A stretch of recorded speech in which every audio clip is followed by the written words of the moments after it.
welcome back to Nails Before Films. This is the third and final part of my reviews for the movies referenced in Deadpool and Wolverine. The review for that is in the description and top right corner now. I already did the Blade movies, Daredevil and Elektra. The links for those are in the description. This time, I'll be going over the 2005 Fantastic Four movie and its sequel, Rise of the Silver Surfer. I didn't watch the 2015 reboot because I've heard that it's terrible.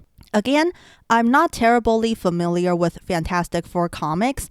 I only know the basics, like what their powers are. So my thoughts on the two movies will be the perspective of someone who doesn't know much about the source material. Let's go over Fantastic Four first. Overall, Fantastic Four is a simple, entertaining movie. It's not perfect in any way, but after watching the snooze fests that are Daredevil and Elektra, it's refreshing to see a fun superhero movie. I'll go over what I don't like about the film and what doesn't make sense first. The movie starts out fine. It's very efficient in its storytelling. We quickly get a sense of each character's personality and what their relationships are, all the while explaining how the Fantastic Four and Doctor Doom get their powers. However, that's where my first problem with the movie lies. The Fantastic Four are way too chill when they discover their power. When Sue disappears in front of Reed, he just responds, "I can't see you." Dude, you should be freaking out. A human disappears in front of you. How are you so chill? And when his own arm stretches, Reed doesn't freak out either. How? As for Johnny, I know that he thinks having powers is cool, but come on. Most people would freak out if they suddenly burst into flames.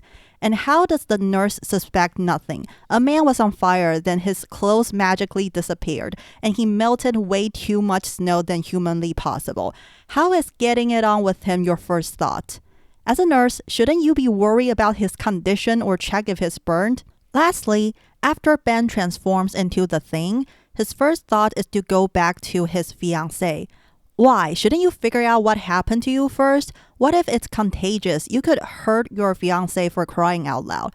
And it makes no sense how easy it is for Ben to get back to America in his state. Also, instead of jump scaring her like that, shouldn't you figure out what happened first and then maybe bring Reed along to gently break the news to her? What did you think was going to happen? Of course she'd be scared.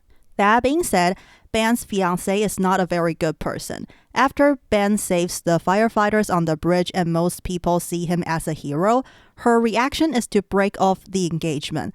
Like, why? If you really love this guy, shouldn't you at least learn what happened to him and whether or not it's reversible? Honestly, Ben is better off without her, and I think it's nice that he finds love again at the end. Since we're on the subject of the events on the Brooklyn Bridge, there are other elements that don't make sense. For example, why do they need Sue to become invisible to get to Ben? At first, it makes sense she can sneak past the police, but afterward, Reed and Johnny get past without any problem. How? If that's possible, why do they need Sue to be invisible? Is this just an excuse to get her naked? Anyway, Ben's fiancée isn't the only one being a jerk. After they get back to the Baxter building and Ben can't ride the elevator due to his increased weight, they just let him take the stairs by himself. At least offer to walk with him or something. What kind of friends are you guys? And I don't understand why Sue doesn't mention to Ben that Reed actually wants to test the reverse device on himself. That would immediately clear things up and Ben would understand just how hard Reed is trying to help him. Anyway, all of the Fantastic Four have some sort of development except Johnny. By the end of the movie, his actions have no consequences and he learns nothing. His attitude issue remains unsolved, but it's honestly not that hard to throw in some personal growth for him. It's easy to get him into some trouble and have him learn that he needs to be more responsible with his powers. The villain in Fantastic Four is also a bit underwhelming. Doctor Doom isn't really what I was expecting. I don't know much about Doom in the comics, but I remember he's kind of a big deal and his power is both mystical and technological.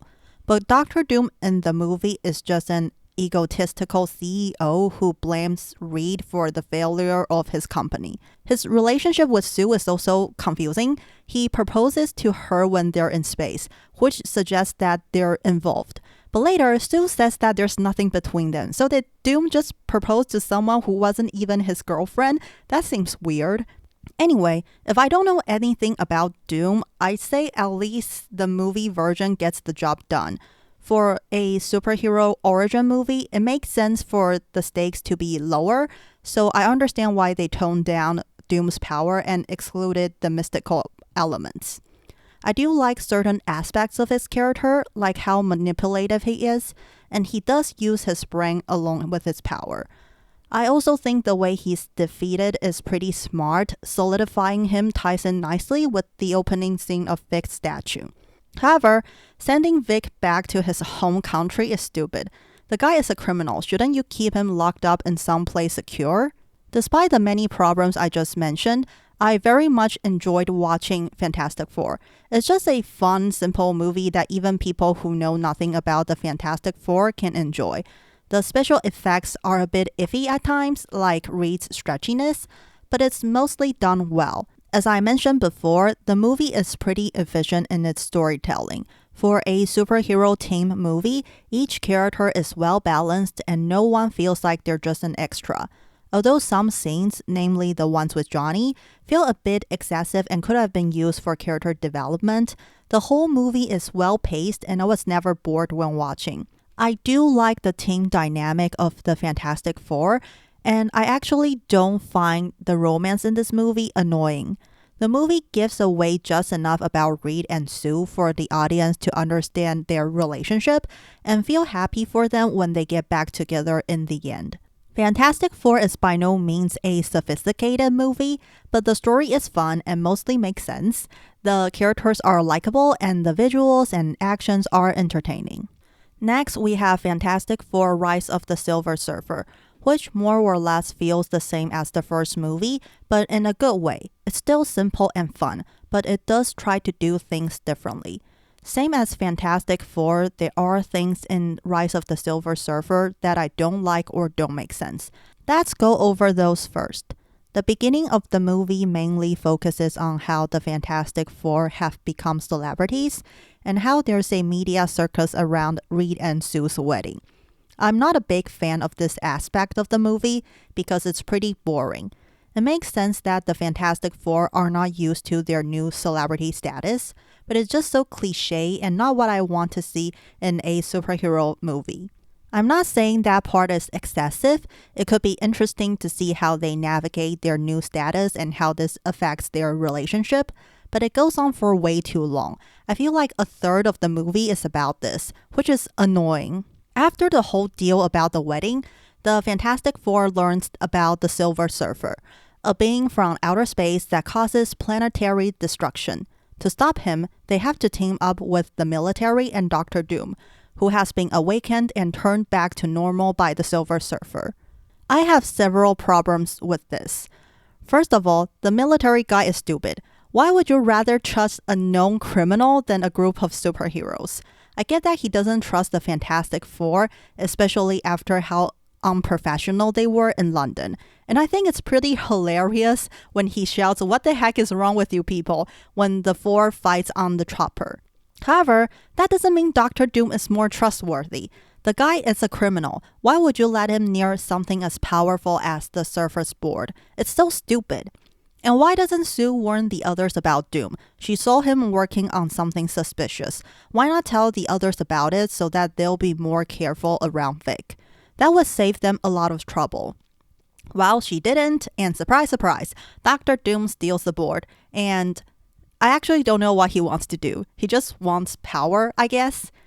Anyway, the way they defeat Doom is also too convenient. After Johnny's first encounter with Silver Surfer, he would switch powers with anyone he touches. However, they need all of their powers to defeat Surfer Doom, and their solution is to put their hands together so that Johnny can have all four powers. How? Throughout the film, Johnny only switches power. He doesn't get to keep his own while having others. Why can't he suddenly do it when they need it for the final fight? That's way too convenient. And he handles the other powers way too well. He shouldn't be able to fight so well against Doom, especially when he has to use all four powers at once. Like the first movie, I still enjoyed watching Rise of the Silver Surfer despite its flaws. The film has a bit too much going on. There's the wedding, Silver Surfer, Johnny's power switching, the military, Doctor Doom, and the whole breaking up the team thing. But somehow, the film is still coherent. As I mentioned before, I'm not a big fan of the whole getting used to being a celebrity bit of the movie. However, I do like their conclusion. Sue realizes that being heroes is their responsibility and they can still have a family despite not being normal folks. It feels like a natural conclusion, not just something to keep the franchise going. I also like how Johnny gets some development in this movie. One of my complaints about the first film is that Johnny doesn't learn anything. Well, in this one, he does. He finally gets why he can be reckless and there are consequences to his actions. Lastly, my favorite part, or rather favorite character of Rise of the Silver Surfer is Silver Surfer. First of all, the effect looks cool. I'm impressed by how great Silver Surfer looks even by today's standards. Not only does he look awesome, but I also like his character. Silver Surfer doesn't have a lot of screen time compared to the other characters, but the movie manages to make us care about him.